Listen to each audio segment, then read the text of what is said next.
sometimes the use of word war becomes loose, and even maybe some people may use it carelessly, but when you think of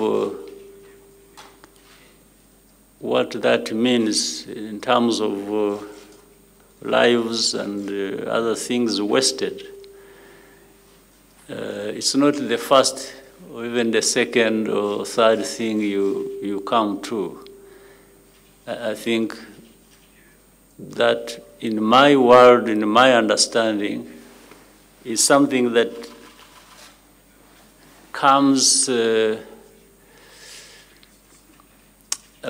by conditions that have more or less just emerged because there were no other alternatives.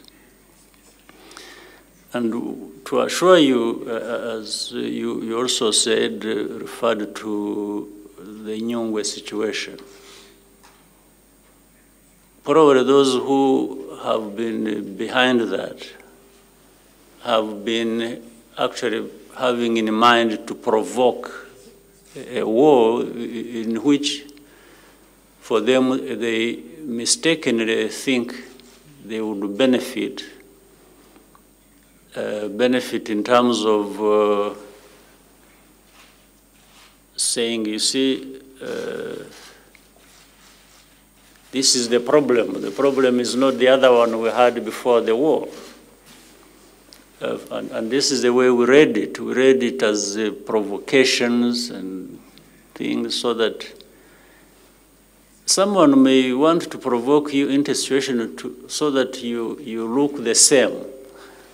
When a country may be having problems, and they're saying they're trying to hide the problems they have of their own, and they create a scenario where when a war happens, then you are all the same.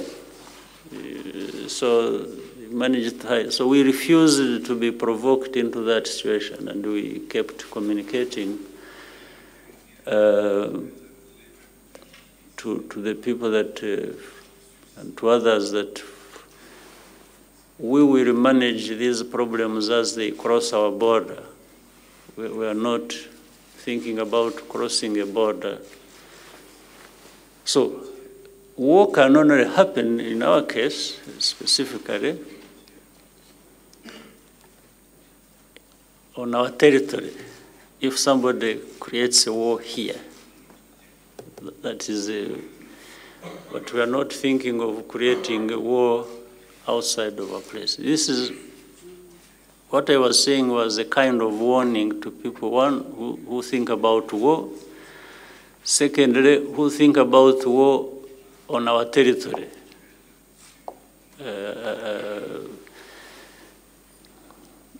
Because war is assumed to be between or among more than one parties. So you can't fight with yourself.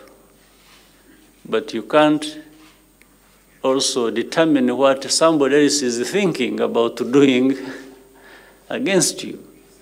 So if somebody brings war to you, then you fight it. But even when you thought, according to you, war is not a necessity, or you are not even going to provoke a war yourself, but somebody else might bring it to you. So my whatever statement I have made, it is in that context. That this is why I'm saying, if somebody has ideas that they want to bring war to Rwanda, I was telling them, they should also be aware that of the danger they face if they do that. This is only what I intended to say, and that's what I said. And also assuring everyone that this Rwanda with its history of suffering, has grown in all bounds, including the strength, the capacity to wage a war in defense of its stability and peace. It's what I wanted to convey. So that you hear statements from all over the world, from Brussels, from other places in Europe, from other places in Africa, including neighbors, where some Rwandans who could not do better things of staying around and contributing to the development of this country are talking about war.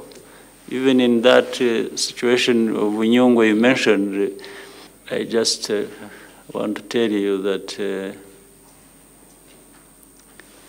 that is just a passing story. Those people don't know what they are talking about.